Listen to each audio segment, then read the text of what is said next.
ഈ light 45 degree.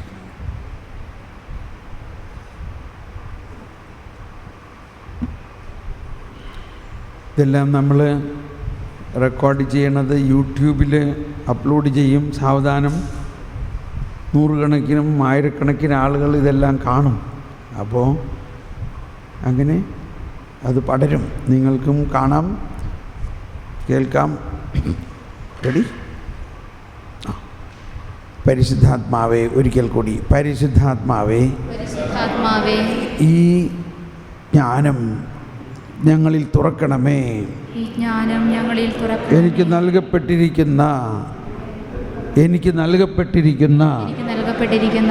ജ്ഞാനം എന്നിൽ തുറക്കണമേ. Praise the Lord. സിസ്റ്റർ വേണമെങ്കിൽ ആ സൈഡിലിരുന്നാൽ ആ ഫീഡ്ബാക്ക് കിട്ടും. സിസ്റ്ററിന് ഞാൻ പറയണത് കേൾക്കാൻ പറ്റണില്ല. അങ്ങനെ വ്യവസ്ഥിരിക്കുകയാണെങ്കിൽ ആ സ്പീക്കറിൻ്റെ കുറച്ച് താഴെയായിട്ട്. ഓക്കെ. നമ്മുടെ വിശ്വാസത്തിൻ്റെ കരുത്ത് മാനുഷിക ജ്ഞാനത്തിൻ്റെ അടിസ്ഥാനത്തിലാണെങ്കിൽ വിശ്വാസത്തിന് കരുത്തുണ്ടാവില്ല. അതുകൊണ്ടാണ് പൗലോസ്ലീഹ പറയുന്നത്, വീണ്ടും 1 കൊരിന്ത്യോസ് 2-ാം അധ്യായം 1 കൊരിന്ത്യോസ് 2-ാം അധ്യായത്തിൽ 5-ാമത്തെ വചനം. 1 കൊരിന്ത്യോസ് 2-ാം അധ്യായത്തിൽ 5-ാമത്തെ വചനം. നിങ്ങളുടെ വിശ്വാസത്തിന്റെ അടിസ്ഥാനം. ബൈബിൾ എടുക്കാം ആവശ്യമുള്ളവർക്ക് വേണമെങ്കിൽ. ഇതിവിടെ ഒരു ബൈബിൾ ഇരിക്കുന്നുണ്ട്. നിങ്ങളുടെ വിശ്വാസത്തിൻ്റെ അടിസ്ഥാനം മാനുഷിക വിജ്ഞാനമാകാതെ ദൈവശക്തിയാകാനാണ് ആയിരുന്നത്. ഒന്നെല്ലാവരും ഏറ്റു പറഞ്ഞേ, നിങ്ങളുടെ വിശ്വാസത്തിന്റെ അടിസ്ഥാനം മാനുഷിക വിജ്ഞാനമാകാതെ ദൈവശക്തിയാകാനായിരുന്നു. ദൈവശക്തി കണ്ടോ, വലിയൊരു കാര്യമാണ്. നമ്മൾക്ക് വിശ്വാസമുണ്ട്, വിശ്വാസികളാണ്. പക്ഷെ നമ്മുടെ വിശ്വാസത്തിൻ്റെ ഉള്ളടക്കം നമ്മൾ ഗ്രഹിക്കുന്നില്ലെങ്കിൽ നമ്മൾ അവരും പറഞ്ഞ ചില കെട്ടുകഥകളും ചില ഊഹാപോഹങ്ങളും, ഇതിന് വേറെ പറയുന്ന വാക്ക്, ചില അന്ധവിശ്വാസങ്ങൾ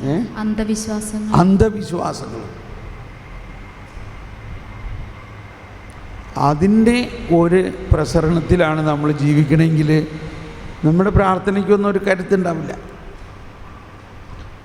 അതിലേറ്റവും 1-2 പ്രധാന ഉദാഹരണങ്ങൾ ഇതാണ് നമ്മൾ വളരേണ്ടത്. ദൈവാത്മാവും അശുദ്ധാത്മാവും തമ്മിലുള്ള വ്യത്യാസം എന്താണ്? ദൈവവും പിശാചും തമ്മിലുള്ള വ്യത്യാസം എന്താണ്? സാധാരണഗതിയിൽ പ്രത്യേകിച്ച് കരിസ്മാറ്റിക് സർക്കിളിൽ ഉള്ള ആൾക്കാർ കൂടുതൽ ഇതിനെക്കുറിച്ചൊക്കെ അറിവുള്ളവരാണെന്നാണ് വിചാരിക്കണേ. പക്ഷെ അവരധികവും വിചാരിക്കണത് ഈ പിശാച് ഭയങ്കര എന്തോ സംഭവമാണ്. തിരിച്ചടി ഉണ്ടാവും. മര്യാദയ്ക്ക് ഇതേമാതിരിയൊക്കെ മധ്യസ്ഥ പ്രാർത്ഥന പ്രാർത്ഥിച്ചാലുണ്ടല്ലോ തിരിച്ചടി ഉണ്ടാവും. വെറുതെ അവർക്കൊന്നും വേണ്ടി പ്രാർത്ഥിക്കൊന്നും വേണ്ട. ആ പിശാചൊക്കെ നിങ്ങളുടെ തലയിൽ കയറും. അതുകൊണ്ടേ മര്യാദയ്ക്ക് ഇരുന്നാൽ മതി. കഴിഞ്ഞില്ലേ പ്രാർത്ഥന? ഇതാണ് കരിസ്മാറ്റിക്കുകാർ പറയണമെങ്കിൽ പിന്നെ നമ്മൾ എന്ത് പ്രാർത്ഥിക്കാനാ? എന്നാൽ നമ്മൾ പ്രാർത്ഥനക്കാരാണ് താൻ. ഇപ്പം നമ്മുടെ ട്രാക്ക് പോണത് മധ്യസ്ഥ പ്രാർത്ഥനേനെ ഒരു സൈഡിൽ കണ്ടിട്ടാണ്. അപ്പോൾ നമ്മൾ മനസ്സിലാക്കേണ്ടത് ആരാണ് ഈ പിശാച് എന്ന് പറഞ്ഞ ആരെങ്കിലും? പിശാച് ആരാ? പിശാചും ദൈവവും തമ്മിലുള്ള വ്യത്യാസം എന്താ? അല്ലെങ്കിൽ അശുദ്ധാത്മാവും അഥവാ ദൈവാത്മാവും അശുദ്ധാത്മാവും തമ്മിലുള്ള വ്യത്യാസം എന്താ?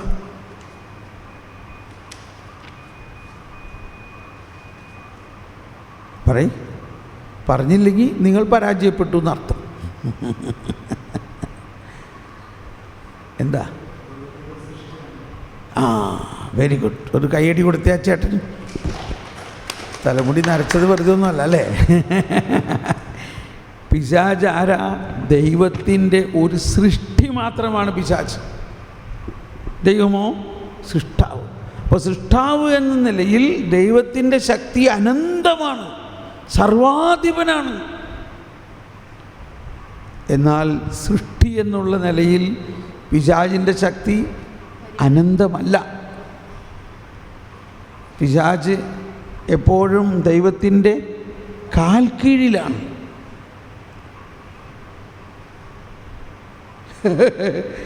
ഇതൊരു ഗുഡ് ന്യൂസാണല്ലേ? ഇതാണ് ഗുഡ് ന്യൂസ് എന്ന് പറയുന്നത്. അപ്പോൾ നമ്മൾ വിചാരിക്കും, അപ്പോൾ ഈ പിശാച് യേശുവിനെ പരീക്ഷിക്കാൻ വന്നതോ? അതൊരു കാര്യമല്ലേ? അതാണ് എന്താ സംഭവിച്ചത്. മരുഭൂമിയിൽ 40 ദിവസം ഈശോ ഉപവസിച്ച് പ്രാർത്ഥിക്കാൻ ചെന്ന് കഴിഞ്ഞപ്പോൾ പിശാച് യേശുവിനെ പരീക്ഷിച്ചു. എന്താ അവിടെ സംഭവിച്ചത്? പിശാച് യേശുവിൻ്റെ അടുത്ത് വന്നോ, യേശു പിശാചിൻ്റെ അടുത്ത് ചെന്നോ? പറയും. പിശാച് യേശുവിൻ്റെ അടുത്ത് വന്നു. ഒന്നെടുത്ത് വായിച്ചു നോക്കിയത് മത്തായിയുടെ സുവിശേഷം 4-ാം അധ്യായം. മത്തായിയുടെ സുവിശേഷം. നിങ്ങളുടെ കയ്യിൽ ബൈബിളില്ലേ? എന്തേ പറയണേ? അനന്തരം പിശാചിനാൽ പരീക്ഷിക്കപ്പെടുന്നതിന് യേശുവിനെ അനന്തരം പിശാചിനാൽ പരീക്ഷിക്കപ്പെടുന്നതിന് യേശുവിനെ ആത്മാവ് മരുഭൂമിയിലേക്ക് നയിച്ചു. കണ്ടോ? ഒന്നെല്ലാവരും പറഞ്ഞേ, അനന്തരം പിശാചിനാൽ പരീക്ഷിക്കപ്പെടുന്നതിന് യേശുവിനെ ആത്മാവ് മരുഭൂമിയിലേക്ക് നയിച്ചു. നമ്മളിങ്ങനെ ഇത് എല്ലാവരും ഈശോനെ പിശാച് പരീക്ഷിച്ചു. ഒരിക്കൽ ഞാൻ ബൈബിളിൽ നോക്കുമ്പോൾ ഇത് നമ്മൾ ഉദ്ദേശിക്കുന്ന മാതിരിയല്ല.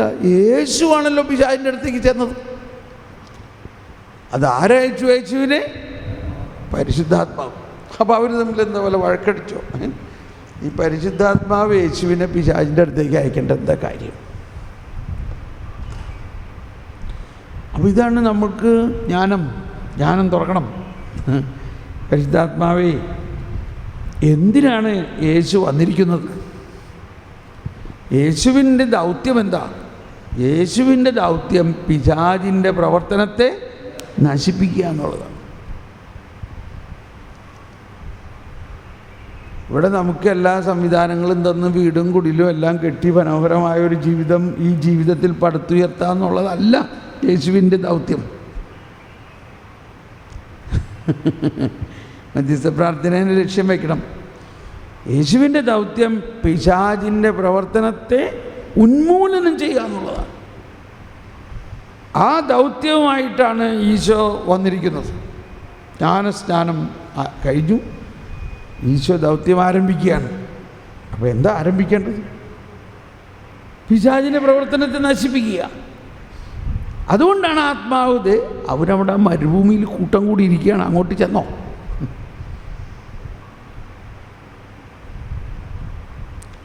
അപ്പോൾ പരീക്ഷിക്കുക എന്ന് പറഞ്ഞാൽ എന്താ അർത്ഥം?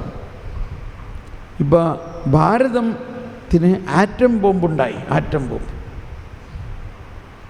ബോംബ് ഭാരതം കണ്ടുപിടിച്ചു എന്ന് പറഞ്ഞിട്ട് അത് ഗോഡൗണിൽ വെച്ചുകൊണ്ടിരുന്നാൽ ആർക്കെങ്കിലും മനസ്സിലാവും? വല്ല പ്രയോജനമുണ്ടോ?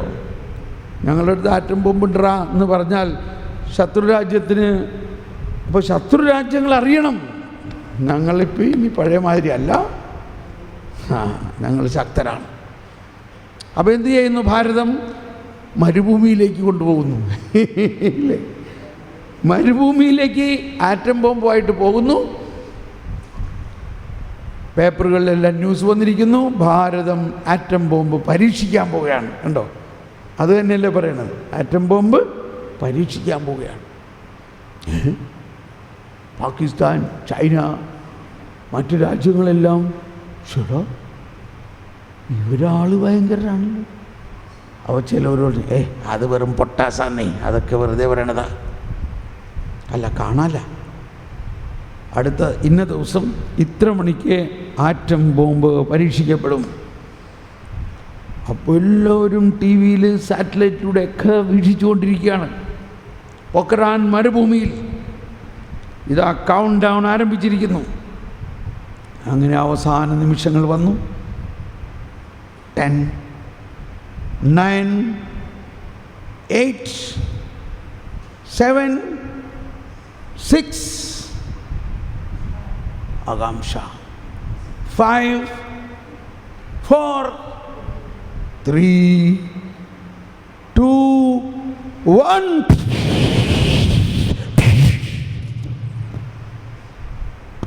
ഷുഡോ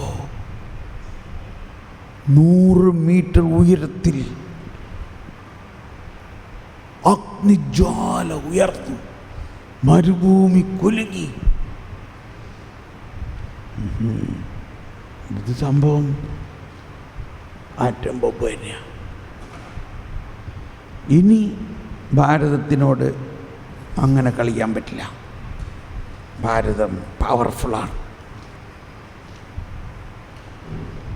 എന്ന പോലെയാണ് സകല പിശാചുക്കളും. കണ്ടോളൂ, നിങ്ങളുടെ കാലം കഴിഞ്ഞു. ഇതാ സമയം സമാഗതമായിരിക്കുന്നു. ദൈവരാജ്യം വന്നു കഴിഞ്ഞിരിക്കുന്നു. ആ ദൈവരാജ്യം എന്ന് പറയുന്നത് ഒരു ശക്തിയാണ്. വാ പരീക്ഷിക്കട്ടെ. പിശാചി എന്നിട്ട് പറയാൻ, നീ ദൈവപുത്രനാണെന്ന് പറഞ്ഞിരുന്നിട്ട് എന്താ കാര്യം? ഈ കല്ലിനോട് അപ്പമാകാൻ പറഞ്ഞ ആവൂലേ? ഈശോ പറയാണ്, മനുഷ്യൻ ജീവിക്കുന്നത് അപ്പം കൊണ്ടല്ല, ദൈവത്തിൻ്റെ അധരത്തിൽ നിന്ന് വരുന്ന വചനം കൊണ്ടാണെന്ന് എഴുതപ്പെട്ടിരിക്കുന്നു. പിശാച് പോയി. കണ്ടോ, പിശാച് പോയോ? അപ്പോൾ ഇങ്ങനെ ഒരു യുദ്ധമുറ നമ്മളെ പഠിപ്പിക്കുകയാണ്. എങ്ങനെയാണ് പിശാചിനെ പരാജയപ്പെടുത്തേണ്ടത്?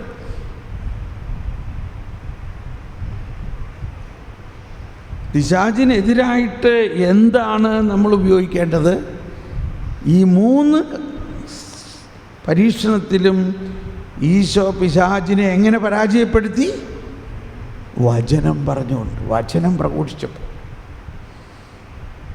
എഴുതപ്പെട്ടിരിക്കുന്നു എന്ന് പറഞ്ഞാൽ ദൈവവചനമാണ്.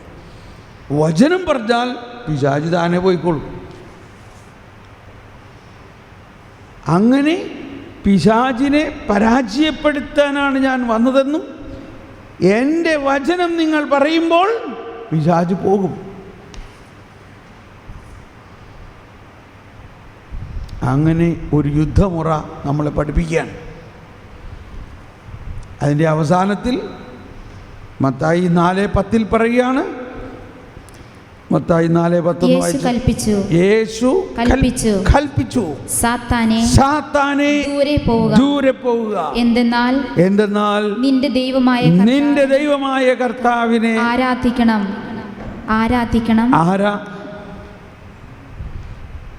ആരാധിക്കണം, അവിടുത്തെ മാത്രമേ പൂജിക്കാവൂ എന്ന് എഴുതപ്പെട്ടിരിക്കുന്നു. അപ്പോൾ നിന്റെ ദൈവമായ കർത്താവിനെ മാത്രമേ ആരാധിക്കാവൂ, അവിടുത്തെ മാത്രമേ പൂജിക്കാവൂ എന്ന് എഴുതപ്പെട്ടിരിക്കുന്നു. മാത്യുസേ, ഈ സ്പീക്കർ വർക്ക് ചെയ്യണ്ടെന്ന് നോക്കി. ചില നേരത്ത് വർക്ക് ചെയ്യുന്നില്ല. അതാണ് എനിക്ക് സിസ്റ്റർ വായിക്കണത് എനിക്ക് കേട്ടൂടാ. അതൊന്ന് ചെക്ക് ചെയ്ത് നോക്കുന്നു. ഓക്കെ.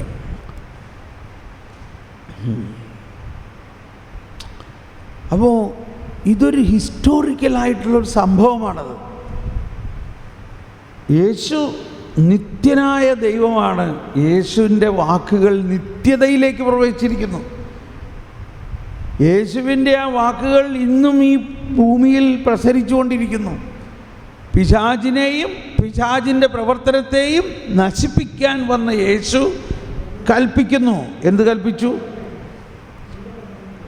കൽപ്പിക്കുന്നു? ശരിയാണ്.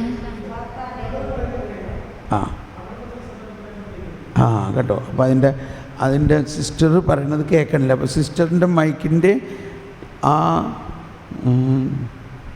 അതിൽ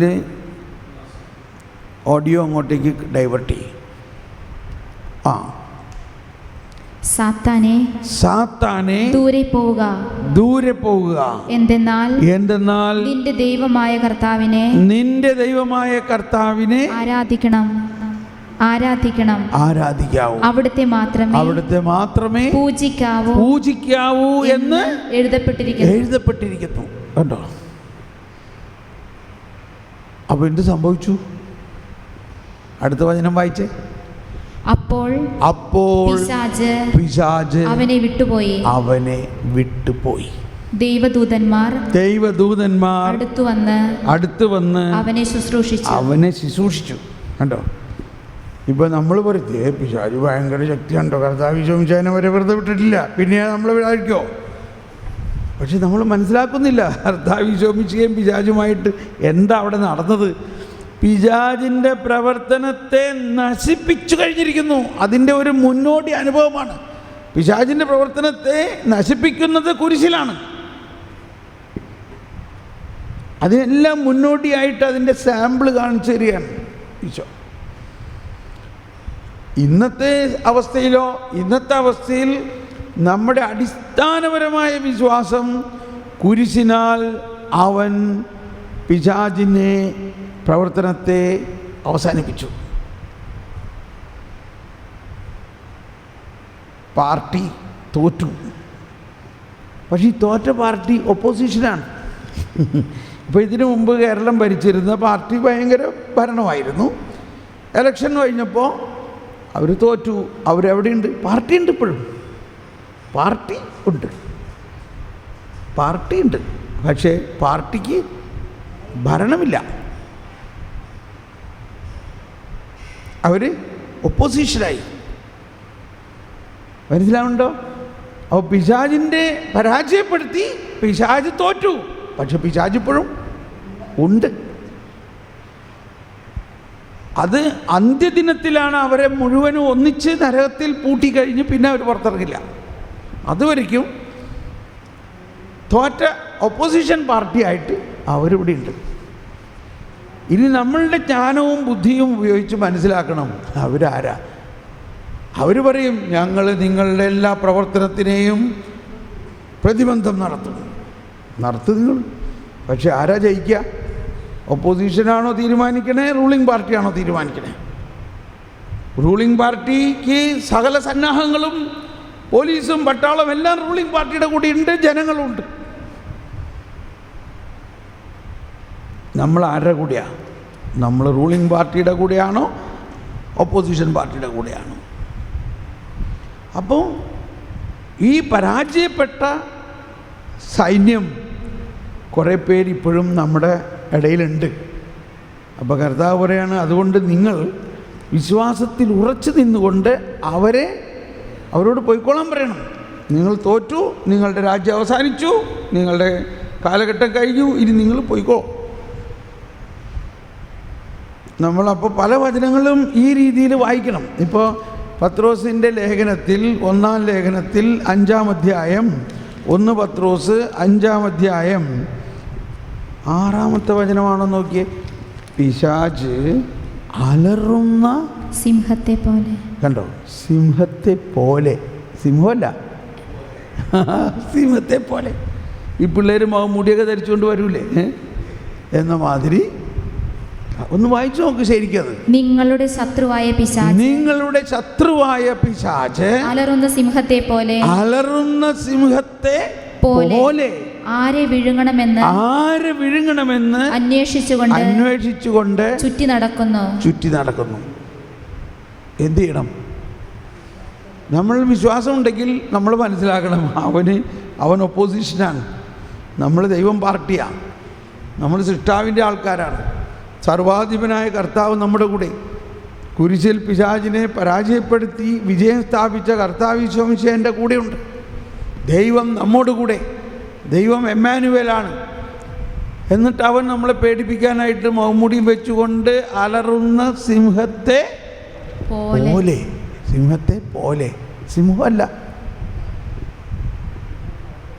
ആര് വിഴുങ്ങണമെന്ന് പിപ്പിടി കാണിച്ചിങ്ങനെ നടക്കുക.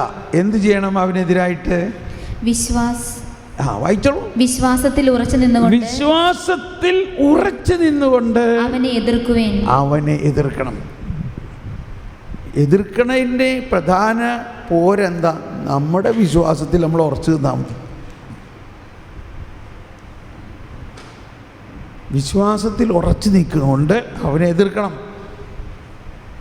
അപ്പോൾ നമ്മുടെ വിശ്വാസത്തിന് കഴമ്പുണ്ടെങ്കിൽ ഈ അലറുന്ന സിംഹത്തെ പോലെ വരുന്ന പിശാച് പറയും, ദേ അങ്ങോട്ട് പോകണ്ട കേട്ടോ, അവിടെ തോമസ് പോൾ സാറുണ്ട്, ഇങ്ങനെ അടുത്ത് പണിയൊന്നും നടക്കുന്നില്ല, നമുക്ക് ഇവിടുന്ന് പോകാം, അങ്ങോട്ട് പോകണ്ട കേട്ടോ, അവിടെ എമ്മാവൂസിൽ ധ്യാനം കൂടിയ ക്രിസ്ത്യാനികളുണ്ട്, അവർ മറ്റുള്ള ക്രിസ്ത്യാനികളുടെ മാതിരിയല്ല, അങ്ങോട്ട് പോകണ്ട കേട്ടോ, അവിടുത്തെ മധ്യസ്ഥ പ്രാർത്ഥന പടയാളികളാണ്, അതുകൊണ്ട് നമുക്ക് അങ്ങോട്ട് പോകണ്ട ഒരാൾ എന്ന് പിശാചിന് തന്നെ അറിയണം.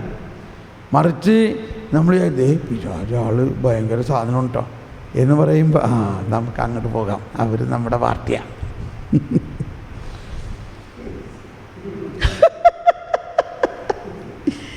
നമ്മളേതാണ്ട് പിശാച് വലിയൊരു സംഭവമാണെന്ന് പറഞ്ഞുകൊണ്ടിരിക്കുകയാണെങ്കിൽ നമുക്ക് അവരുടെ കൂടെ പോകാം. മറിച്ച് വിശ്വാസമുള്ളവൻ കർത്താവിൻ്റെ കൂടെയുണ്ട്, 10,000 എനിക്ക് ചുറ്റുമുണ്ടായാലും അവർക്ക് എന്നെ ഒന്നും ചെയ്യാൻ പറ്റില്ല. കാരണം എൻ്റെ കൂടെ ആരുണ്ട്? കർത്താവുണ്ട്. ഇതാണ് വിശ്വാസത്തിൻ്റെ അടിസ്ഥാന തത്വം. കുരിശിനാൽ അവൻ ലോകത്തെ കീഴടക്കി. നമ്മൾ വിശുദ്ധ കുരിശ് തന്നെ പഠിച്ചു. വിശുദ്ധ കുരിശിൻ്റെ അടയാളത്താൽ ശത്രുക്കളിൽ നിന്ന് ഞങ്ങളെ രക്ഷിക്കണേ, ഞങ്ങളുടെ തമ്പുരാനെ, പിതാവിൻ്റെയും പുത്രൻ്റെയും പരിശുദ്ധാത്മാവിൻ്റെയും നാമത്തിൽ. ഒന്ന് മറിച്ചു വരയ്ക്കുക. പിതാവിൻ്റെയും പുത്രൻ്റെയും പരിശുദ്ധാത്മാവിൻ്റെയും നാമത്തിലുള്ള ഞങ്ങളുടെ തമ്പുരാനെ, ശത്രുക്കളിൽ ഞങ്ങളെ രക്ഷിക്കണേ വിശുദ്ധ കുരിശിനാൽ. കറക്റ്റായോ?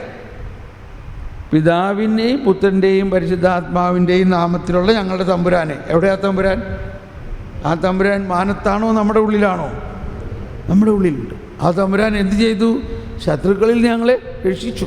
എങ്ങനെ രക്ഷിച്ചു? വിശുദ്ധ കുരിശിനാൽ.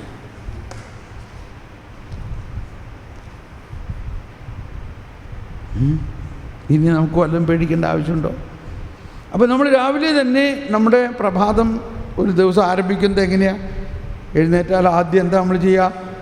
വിശുദ്ധ കുരിശിൻ്റെ അടയാളത്താലേ ശത്രുക്കളിൽ ഞങ്ങളെ രക്ഷിക്കണേ. കണ്ടോ, ശത്രു എവിടെയാ? ശത്രു നമ്മുടെ ഉള്ളിൽ തന്നെയാണ്. ഞങ്ങളുടെ തമ്പുരാനെ. ആരാണ് ഈ തമ്പുരാൻ? പിതാവ്, പുത്രൻ, പരിശുദ്ധാത്മാവ്. കംപ്ലീറ്റ് ബൈബിൾ അതിനകത്തുണ്ട്. അപ്പം ഇതൊക്കെ നമ്മൾ നമ്മുടെ ഒരു കാലഘട്ടത്തിൻ്റെ പ്രത്യേകത എന്ന് വെച്ചാൽ ഇതെല്ലാം നമ്മൾ ചെയ്യുന്നുണ്ട്. പക്ഷേ ഒരു അധര വ്യായാമം പോലെ അതിൻ്റെ ആഴമായ അർത്ഥം ഗ്രഹിക്കാതെ പ്രാർത്ഥനയൊക്കെ പ്രാർത്ഥിക്കുന്നുണ്ട് താനും. അപ്പോൾ വിശ്വാസത്തിൻ്റെ കാഴ്ചപ്പാടിലൂടെ ദൈവത്തിൻ്റെ ജ്ഞാനത്തിൻ്റെ അറിവോടെ ഈ പിശാചും ദൈവവും തമ്മിലുള്ള വ്യത്യാസം. കാറ്റഗിസം ഒന്ന് വായിക്കാമോ? കാറ്റഗിസത്തിൽ 395 ഖണ്ഡികയിലാണ് ഇങ്ങനെ പറയുന്നത്: എങ്കിലും പിശാചിന്റെ ശക്തി അനന്തമല്ല, അവൻ ഒരു സൃഷ്ടി മാത്രമാണ്. അവൻ ഒരു സൃഷ്ടി മാത്രം. പൂർണ്ണമായ അരൂപി എന്ന നിലയിൽ അവൻ ശക്തനാണെങ്കിലും അവൻ എന്നും ഒരു സൃഷ്ടിയാണ്. ദൈവരാജ്യത്തിൻ്റെ നിർമ്മിതി തടയാൻ അവൻ ശക്തനല്ല. ദൈവത്തോടും യേശുക്രിസ്തുവിൽ സാക്ഷാത്കൃതമാകുന്ന ദൈവരാജ്യത്തോടും തികഞ്ഞ വിദ്വേഷത്തോടെ പിശാച് ഈ ലോകത്തിൽ പ്രവർത്തിച്ചേക്കാം. അവൻ്റെ പ്രവർത്തനം ഓരോ മനുഷ്യനും സമൂഹത്തിനും ആത്മീയവും പരോക്ഷമായി ശാരീരികവുമായി പോലുമുള്ള ഗൗരവകരമായ ഉപദ്രവങ്ങൾ വരുത്തിവെക്കുന്നതുമാവാം.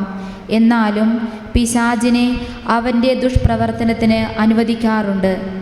ശക്തിയോടും സൗമ്യതയോടും കൂടി മനുഷ്യൻ്റെയും ലോകത്തിൻ്റെയും ചരിത്രത്തെ നിയന്ത്രിച്ച് നയിക്കുന്ന ദൈവപരിപാലന പിശാചിനെ അവൻ്റെ പ്രവർത്തനത്തിന് അനുവദിക്കാറുണ്ട്. പൈശാചിക പ്രവർത്തനത്തെ ദൈവം അനുവദിക്കുന്നുവെന്നത് ഒരു വലിയ രഹസ്യമാണ്. എങ്കിലും നമുക്കറിയാം, ദൈവത്തെ സ്നേഹിക്കുന്നവർക്ക് എല്ലാം നന്മയ്ക്കായി അവിടുന്ന് ക്രമീകരിക്കുന്നു എന്ന്. പിശാചിൻ്റെ പ്രവർത്തനത്തെ ദൈവം അനുവദിക്കാതെ പിശാചിനൊന്നും ചെയ്യാൻ പറ്റില്ല. പക്ഷെ ദൈവം അനുവദിക്കുന്നുണ്ട് ചില കാര്യം. എന്തുകൊണ്ടാണ് ദൈവം അനുവദിക്കുന്നത്? ഇപ്പോൾ ആദിമാതാപിതാക്കൾ തന്നെ പിശാചിനാൽ വഞ്ചിക്കപ്പെട്ടിട്ടാണല്ലോ ഉത്ഭവപാപം ചെയ്തത്. നീ ഒന്ന് ചിന്തിച്ച് നോക്കി, എവിടെ വെച്ചാണ് ഇവർ ഈ പാപം ചെയ്തത്? ഇവർ നരകത്തിൽ പോയിട്ടാണോ ചെയ്തത്? അവർ പറുദീസായിൽ വെച്ചല്ലേ ചെയ്തത്? പറുദീസായിൽ കർത്താവ് അവിടെ ഉണ്ടായിരുന്നോ? ഉണ്ടായിരുന്നു. അപ്പോൾ കർത്താവ് നോക്കി നിന്നിട്ട് കർത്താവ് എന്താ ഒന്നും മിണ്ടാഞ്ഞു? കർത്താവ് നോക്കി നിൽക്കുക, ഈ പിശാച് എങ്ങനെ പറുദീസായിൽ കയറി? പിശാച് പറുദീസായിൽ കയറിയത് എങ്ങനെയാണ്? ദൈവം അനുവദിക്കാതെ പിശാച് പറുദീസായിൽ കയറുമോ? അപ്പോൾ ദൈവം എന്തുകൊണ്ട് അനുവദിച്ചു? CCCയിൽ 412 ഖണ്ഡികയുടെ അവസാനം പറയുന്നുണ്ട്, എന്നാൽ എന്തുകൊണ്ടാണ് ആദ്യ മനുഷ്യനെ പാപം ചെയ്യുന്നതിൽ നിന്ന് ദൈവം തടയാതിരുന്നത്? മഹാനായ വിശുദ്ധ ലേയോ മറുപടി പറയുന്നു, പിശാചിൻ്റെ അസൂയ നമുക്ക് നഷ്ടമാക്കിയതിനേക്കാൾ വളരെയേറെ ദൈവാനുഗ്രഹങ്ങൾ ക്രിസ്തുവിൻ്റെ അവാച്യമായ കൃപ നമുക്ക് നേടിത്തന്നിരിക്കുന്നു. വിശുദ്ധ തോമസ് അക്വിനാസ് എഴുതി, ആദിമ പാപത്തിനു ശേഷവും മഹത്തരമായ ഔന്നത്യത്തിലേക്ക് മനുഷ്യപ്രകൃതി ഉയർത്തപ്പെടുന്നതിന് തടസ്സമൊന്നുമില്ല. തിന്മ സംഭവിക്കാൻ ദൈവം അനുവദിക്കുന്നത് അതിൽ നിന്ന് മഹത്തരമായ നന്മ പുറപ്പെടുത്തുന്നതിന് വേണ്ടിയാണ്. വിശുദ്ധ പൗലോസ് ഇങ്ങനെ പറയുന്നു, പാപം വർദ്ധിച്ചിടത്ത് ദൈവകൃപ അതിലുപരിയായി വർദ്ധിച്ചു. റോമൻ ആരാധനാക്രമത്തിലെ ആഹ്ലാദ ഗീതത്തിൽ നാം ഇങ്ങനെ ആലപിക്കുന്നു, ഭാഗ്യകാരണമായ അപരാധമേ, ഇത്ര മഹാനായ ഒരു രക്ഷകനെ നീ ഞങ്ങൾക്ക് നേടിത്തന്നല്ലോ.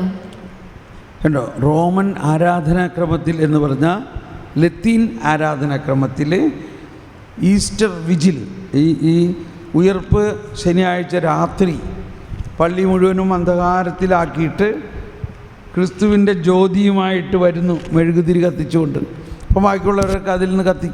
ആ സമയത്ത് ചുമ്മാ ഇങ്ങ് വരികയല്ല ചെയ്യണം, ഒരു വലിയ കീർത്തനം പാടിയിട്ടാണ് വരുന്നത്. ക്രിസ്തുവിൻ ജ്യോതി എന്ന് പറഞ്ഞിട്ടുള്ള ആ കീർത്തന ഭാഗത്ത് പാടുന്നത് ഇപ്പോൾ പാടുന്നത് കേട്ടോ. ആദത്തിൻ പിഴ കാരണമായി മർത്യനു വന്ന കടം വീട്ടി ക്രിസ്തു നമുക്കായി തൻ രക്തം ചിന്തിയൊഴിച്ച ശിക്ഷകളും. ഒന്നുകൂടി ആദത്തിൻ പിഴ കാരണമായി മർത്യനു വന്ന കടം വീട്ടി ക്രിസ്തു നമുക്കായി തൻ രക്തം ചിന്തിയൊഴിച്ച ശിക്ഷകളും. ആകയാൽ രക്ഷകനാഗമിക്കാൻ ഹേതുവാം പാപമേ ഭാഗ്യപൂർണം. ഈരാവിൻ ശുദ്ധിയ ധർമ്മമെല്ലാം നേരായി തന്നെ തുരത്തിടുന്നു. ആകയാൽ രക്ഷകനാഗമിക്കാൻ ഹേതുവാം പാപമേ ഭാഗ്യപൂർണം. ഈരാവിൻ ശുദ്ധിയ ധർമ്മമെല്ലാം നേരായി തന്നെ തുരത്തിടുന്നു. ഇന്ന് നമ്മൾ ആരാധിക്കുന്ന അല്ലെങ്കിൽ കർത്താവ് ഈശോ മിശിഹ മനുഷ്യനായി അവതരിച്ചത് എന്തുകൊണ്ടാണ്? ഈ ആദവും ഹവ്വയും പാപം ചെയ്തതുകൊണ്ടല്ലേ? അവർ പാപം ചെയ്തില്ലായിരുന്നുവെങ്കിൽ രക്ഷകൻ വരേണ്ട ആവശ്യമുണ്ടായിരുന്നോ?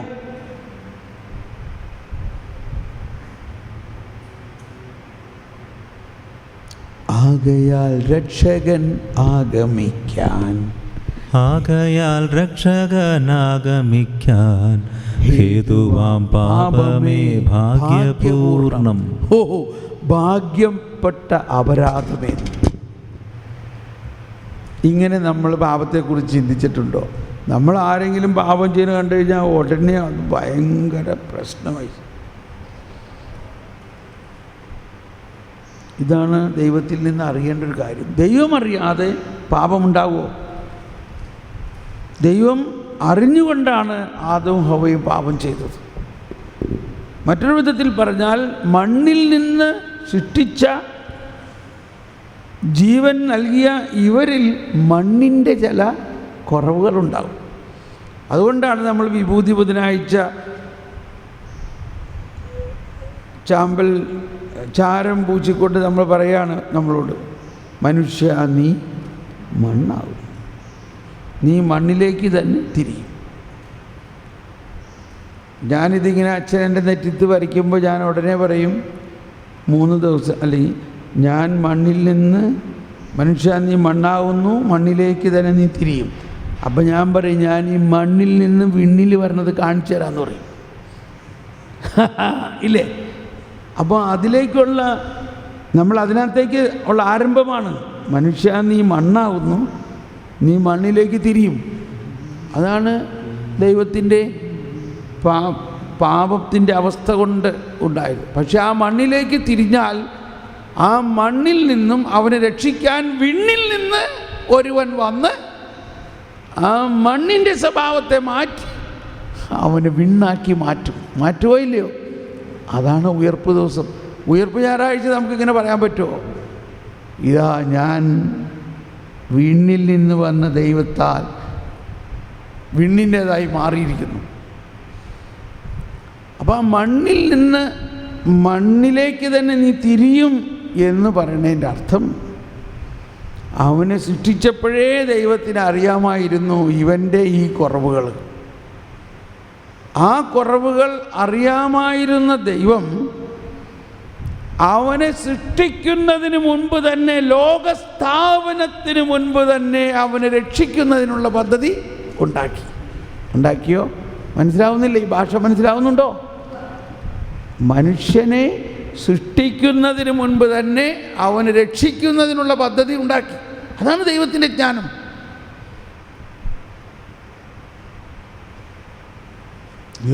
അന്ത്യദിനത്തിൽ പോലും പറയണത് എന്താ? അന്ത്യവിധി സമയത്ത് കർത്താവ് പറയുകയാണ്, അനന്തരം രാജാവ് തൻ്റെ വലതുഭാഗത്തുള്ളവരോട് അരുളി ചെയ്യും, എൻ്റെ പിതാവിനാൽ അനുഗ്രഹിക്കപ്പെട്ടവരെ വരുവിൻ. ലോകസ്ഥാപനം മുതൽ നിങ്ങൾക്കായി സജ്ജമാക്കിയിരിക്കുന്ന രാജ്യം അവകാശപ്പെടുത്തുവിൻ. ലോകസ്ഥാപനത്തിന് മുമ്പ് ഇന്ന് ജീവിക്കുന്ന നമുക്ക് വേണ്ടിയും ലോകത്തിൽ ജനിക്കുന്ന സകല മനുഷ്യർക്ക് വേണ്ടിയും ഒരു സ്ഥലം സജ്ജമാക്കിയിട്ടുണ്ട്.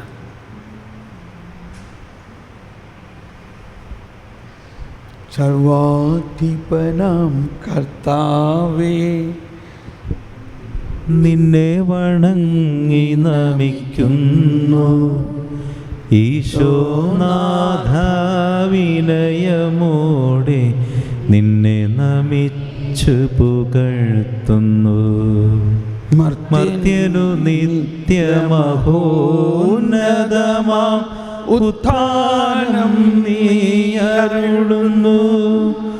അക്ഷയമവനുടെ ആത്മാവിൻ ഉത്തമരക്ഷയുമേകുന്നു.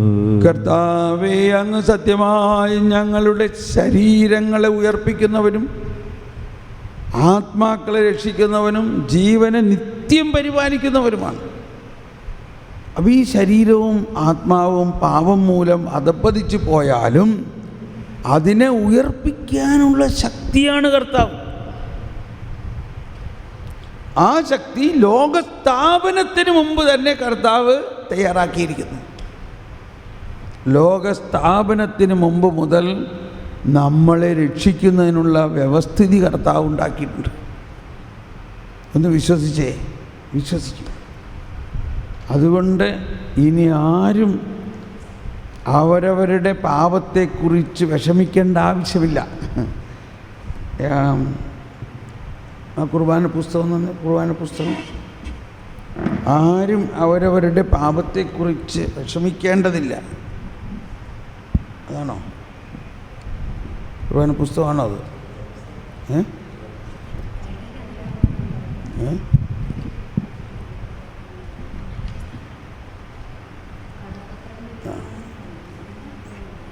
ഇതിൽ ഈ ധനഹാകാലത്തിൻ്റെ ഒരു പ്രാർത്ഥനയുണ്ട്. ധനഹാകാലം സങ്കീർത്തനം കഴിഞ്ഞിട്ട് കാറുസൂസ കഴിഞ്ഞിട്ട് ഒനീസ ദ്രാസെ, അങ്ങയുടെ മധുരമായ നീർച്ചാലുകളിൽ നിന്ന് ഒരു പാനം ചെയ്യും. ജലത്താലും അരൂപിയാലും വീണ്ടും ജനിച്ച് നമുക്ക് അമർത്യത ധരിക്കാം. ഇതൊന്നും നമ്മൾ പ്രാർത്ഥിക്കാറൊന്നുമില്ലേ? ഒക്കെ പുസ്തകത്തിലുണ്ട്. അവിടെ ഇരിക്കട്ടെ, ഇടയ്ക്കിടയ്ക്കൊക്കെ ഇങ്ങനെ ഒന്ന് വായിക്കാം. ശ്രദ്ധിച്ചോ? ജലത്താലും അരൂപിയാലും വീണ്ടും ജനിച്ച് നമുക്ക് അമർത്യത ധരിക്കാം. പാപം മോചിക്കുന്നവൻ യോർദാനിൽ പ്രത്യക്ഷനായി മാമോദീസ സ്വീകരിച്ചു. ആരും ഇനി പാപം നിമിത്തം നിരാശരാകേണ്ടതില്ല. ലോകത്തിൻ്റെ പാപങ്ങൾ നീക്കുന്ന ദിവ്യ കുഞ്ഞാടിൻ്റെ ഈ ബലിയിൽ പിതാവായ ദൈവം സംപ്രീതനാകട്ടെ. ആരും ഇനി പാപം നിമിത്തം നിരാശരാകേണ്ടതില്ല. എന്താ? പാപം ഏറ്റെടുക്കാൻ ഒരുവൻ വന്നിരിക്കുന്നു. പിശാചിൻ്റെ സകല പ്രവൃത്തികളെയും ഉന്മൂലനം ചെയ്യാൻ ഒരുവൻ വന്നിരിക്കുന്നു. ആ വന്ന ആളെക്കുറിച്ച് ലോകസ്ഥാപനത്തിന് മുമ്പ് തന്നെ എല്ലാം തയ്യാറാക്കിയിട്ടുണ്ട്. ലോകസ്ഥാപനത്തിന് മുമ്പ് തന്നെ നമ്മൾ ഓരോരുത്തരെയും കുറിച്ച് ദൈവത്തിന് പ്ലാൻ ഉണ്ടായിരുന്നു. ഈ അപ്പാപ്പൻ്റെ താടിമീശ വരെ കർത്താവിന് അറിയായിരുന്നു. ഒന്ന് തടി നോക്കി, അറിയാമായിരുന്നോ ഇല്ലയോ? നിന്റെ തലമുടി നാരുകൾ വരെ എണ്ണപ്പെട്ടിരിക്കുന്നു. അങ്ങ് വിശ്വസിച്ചു.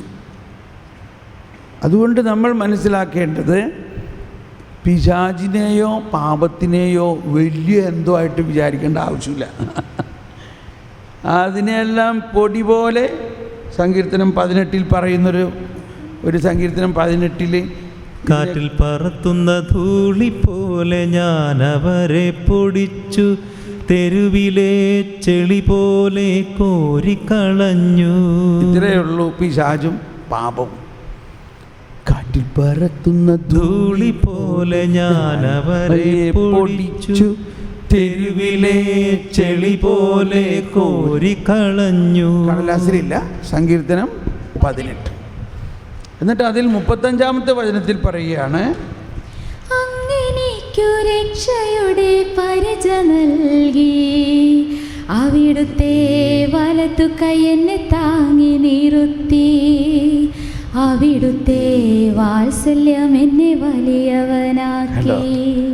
എല്ലാവരും അങ്ങനെയ്ക്കു രക്ഷയുടെ പരിച നൽകി, അവിടുത്തെ വലതു കൈ എന്നെ താങ്ങി നിർത്തി, അവിടുത്തെ വാത്സല്യം എന്നെ വലിയവനാക്കി. നമ്മൾ എത്ര വലിയ കുസൃതിയുള്ള പിള്ളേരാണെങ്കിലും കണ്ടോ, നമ്മൾ ദൈവത്തെ സംബന്ധിച്ച് കുസൃതിയുള്ള പിള്ളേർ. ചില ആൾക്കാർ പറയും, ഈ കൊച്ചുങ്ങളെ വിളിച്ചു, എൻ്റെ ബ്രദറെ ഇവൻ ഭയങ്കര കുസൃതിയാണ്. അപ്പോൾ ഞാൻ ചോദിക്കും, ഈ അമ്മമാരോട് ചോദിക്കും, നിങ്ങളുടെ വീട്ടിൽ എത്ര മക്കളാണ്? ഞങ്ങൾ 3 പെൺപിള്ളേരാന്ന് പറയും. അതുകൊണ്ട് നിങ്ങൾക്ക് ആൺപിള്ളേരെ കുറിച്ച് അറിഞ്ഞൂടാ. പെൺപിള്ളേരെ മാത്രമേ അറിയുള്ളൂ. പെൺപിള്ളേർക്ക് കുസൃതിയില്ല. ആൺപിള്ളേർക്ക് കുസൃതിയില്ലെങ്കിൽ പിന്നെ എന്ത് വിചാരിക്കും? കുസൃതിയില്ലാത്ത ആൺപിള്ളേരാണെങ്കിൽ പറയും, ഈ അമ്മ തന്നെ വന്നിട്ട് പറയും, എൻ്റെ ബ്രദറെ ഇവനൊരു ശുഷ്കാന്തിയില്ല, ഇവൻ പെൺപിള്ളേരുടെ മാതിരിക്കും ഇരിക്കുകയാണെന്ന് പറയും. ഈ കുസൃതിയും ചുറിയുറുക്കൊക്കെ കാണുമ്പോൾ ദൈവത്തിനെ മഹത്വപ്പെടുത്തണം. അപ്പം നമ്മൾ മനസ്സിലാക്കേണ്ടത്, നമ്മൾ ആഗ്രഹിക്കുന്ന രീതിയിലല്ല ദൈവം ഓരോരുത്തരെ സൃഷ്ടിക്കുന്നതും. ദൈവത്തിന് പദ്ധതിയുണ്ട്. ദൈവത്തിൻ്റെ അപ്രമാദിത്വത്തിൽ നമ്മൾ വിശ്വസിക്കണം. ഇവിടെ നമ്മൾ പല സ്ഥലത്തും ഇപ്പോൾ കേട്ടു, പിശാചിൻ്റെ പ്രവർത്തനത്തെ ദൈവം അനുവദിക്കുന്നു. ഈ വാക്ക് തന്നെ നമുക്ക് സ്വീകരിക്കാൻ പറ്റുമെന്ന് തോന്നുന്നില്ല, ഇല്ലേ? അതുകൊണ്ടാണ് ഞാൻ കാറ്റഗിസത്തിൻ്റെ റെഫറൻസ് തരുന്നത്. നിങ്ങൾ എഴുതി വെച്ചോ ഇല്ലയോ? 412 പിശാചിൻ്റെ പ്രവർത്തനത്തെ ദൈവം അനുവദിക്കുന്നത് അതിൽ നിന്ന് തന്നെ വലിയ നന്മ ഉണ്ടാക്കാൻ വേണ്ടിയാണ്. ഒരു വിശുദ്ധനായ വ്യക്തി നല്ലൊരു കാര്യം ചെയ്തു, നല്ല കാര്യം, പ്രൈസ് ദി ലോർഡ്, എല്ലാവരും കൈയടിച്ചു. പക്ഷേ വേറൊരുത്തൻ, ഒരിക്കലും നമ്മൾ അവനിൽ നിന്ന് പ്രതീക്ഷിക്കുന്നില്ല അങ്ങനൊരു കാര്യം. അവൻ ദൈവത്തെ അറിയാതെ നിരീശ്വരവാദിയായിട്ടും പള്ളിയിലും വരാതെയും മഹാമോശമായിട്ട് ജീവിച്ചിരുന്ന ഒരാൾ ദൈവത്തിൻ്റെ സ്നേഹം കൊണ്ട് നിറഞ്ഞ് വലിയ നന്മ ചെയ്യാൻ തുടങ്ങിയപ്പോൾ, എടാ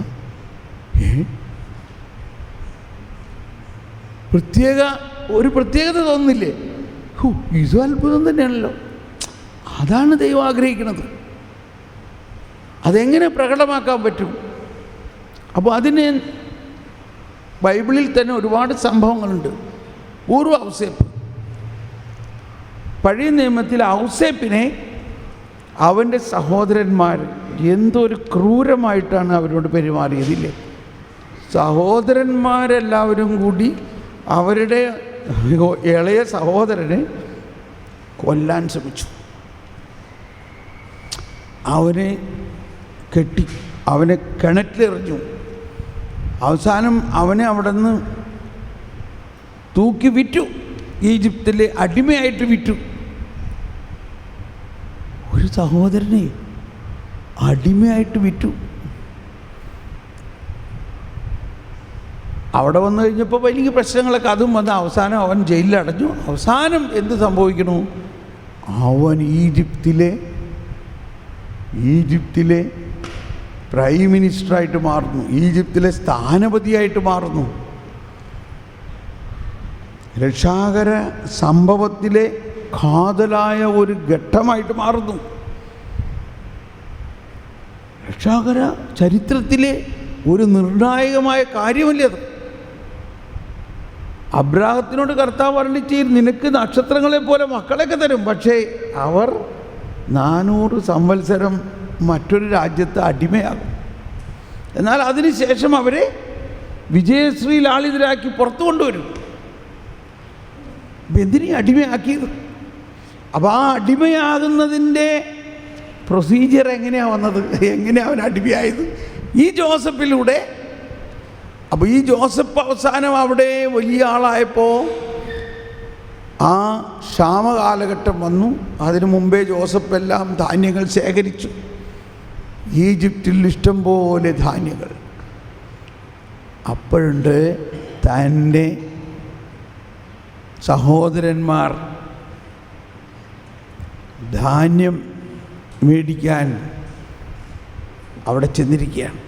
ചെന്നെത്തിയിരിക്കുന്നത് ആരുടെ മുമ്പിലാണ്? ജോസഫിൻ്റെ മുമ്പിൽ. ആ സീനൊന്ന് ആലോചിച്ച് നോക്കി, ആ സീനൊന്ന് മനസ്സിലാക്കുക. ജോസഫിന് വികാരം വേലിയേറ്റം കൊണ്ട് താങ്ങാൻ പറ്റാതെ പാവം കരഞ്ഞു പോവുകയാണ്. അവസാനം ജോസഫ് വെളിപ്പെടുത്തുകയാണ്. ആ നിമിഷങ്ങൾ ഒരു ചരിത്ര സംഭവമാണ്. ഇതൊരു കഥയല്ല, ഇത് ഒരു ഫിക്ഷനല്ല, ഇതൊരു സംഭവമാണ്. ജോസഫ് പറയാണ്, നിങ്ങൾ ഈജിപ്തുകാർക്ക് വിറ്റ നിങ്ങളുടെ ആ സഹോദരൻ ജോസഫാണ് ഞാൻ. ഇവരെല്ലാം പേടിച്ചിട്ട് കഴിഞ്ഞടാ, ചതിച്ചടാ, ഇനി പണി കഴിഞ്ഞ് നമ്മുടെ എന്ന് വിചാരിച്ചു കാണും. അവർ വിചാരിച്ചു കാണും ഇപ്പം ഈ ജോസഫ് പ്രതികാരം ചെയ്യുമെന്ന്. ചെയ്യാനുള്ള എല്ലാം ഉണ്ട്, ആരും ഒന്നും ചോദിക്കാൻ പോകില്ല, ഇവരെല്ലാവരെയും തട്ടിക്കളയാം. എന്നാൽ ജോസഫ് പറയുകയാണ്, ജോസഫ് എന്തു പറഞ്ഞു? എന്നെ ഇവിടെ വിറ്റതോർത്ത് നിങ്ങൾ വിഷമിക്കുകയോ വിഷാദിക്കുകയോ വേണ്ട. കാരണം ജീവൻ നിലനിർത്താൻ വേണ്ടി ദൈവമാണ് എന്നെ നിങ്ങൾക്ക് മുൻപേ ഇങ്ങോട്ട് അയച്ചത്. വായിച്ചോളൂ. നാട്ടിലാകെ ക്ഷാമം തുടങ്ങിയിട്ട് നിങ്ങൾ എന്നോട് ചെയ്ത തിന്മ ദൈവം നന്മയാക്കി മാറ്റിയിരിക്കുന്നു. ഇതാണ്, തിന്മയിൽ നിന്ന് നന്മയുണ്ടാക്കാൻ കഴിവുള്ളവനാണ് ദൈവം. ദൈവത്തിൻ്റെ ഏറ്റവും പ്രധാന പ്രവൃത്തി ഇതാണ്. തിന്മയിൽ നിന്ന് പോലും നന്മയുണ്ടാക്കാനുള്ള കഴിവുണ്ട് ദൈവത്തിന്. അപ്പോൾ ഒരു തിന്മ സംഭവിച്ചു എന്ന് വിചാരിച്ച് എല്ലാം നശിച്ചു പോയി നമ്മൾ വിചാരിക്കരുത്. തിന്മ എന്നത് കാറ്റിൽ പറത്തുന്ന ധൂളി പോലെ ഞാനവയെ പൊടിച്ചു തെരുവിലെ ചെളി പോലെ കോരിക്കളഞ്ഞു. അത്രയേ ഉള്ളൂ തിന്മ. നമ്മൾ ഈ തിന്മയെയാണ് ഇപ്പോൾ വലിയ ആളായിട്ട് കണക്കായിക്കൊണ്ടിരിക്കുന്നത്. ഇതാണ് നമ്മുടെ പ്രശ്നം. യേശുക്രിസ്തു വന്നിട്ട് ഈ തിന്മ നിറഞ്ഞ മനുഷ്യരുടെ മുമ്പിൽ വന്നിട്ട് നിന്നിട്ട് എന്താ അവരുടെ ഓരോരുത്തരുടെയും തിന്മ പറഞ്ഞു കൊടുത്തോ? നീ ഇങ്ങനെ തിന്മ ചെയ്യണം, നീ ഇങ്ങനെ തിന്മ ചെയ്യണം, നീ തിന്മ ചെയ്യണം, നീ തിന്മ ചെയ്യണം. എല്ലാവരും തിന്മ ചെയ്യുന്നവരാണ്. എന്നിട്ട് അവരോട് എന്താ പറഞ്ഞത്? നിങ്ങൾ ഭാഗ്യവാന്മാർ, ബ്ലെസ്സഡ് ആർ യു. മലയിലെ പ്രസംഗത്തിൽ ആ മലയിലുണ്ടായിരുന്നവർ ആരെങ്കിലും വിശുദ്ധരായിരുന്നോ? അവരോട് പറയാണ്, നിങ്ങളെല്ലാവരും ഭാഗ്യവാന്മാർ.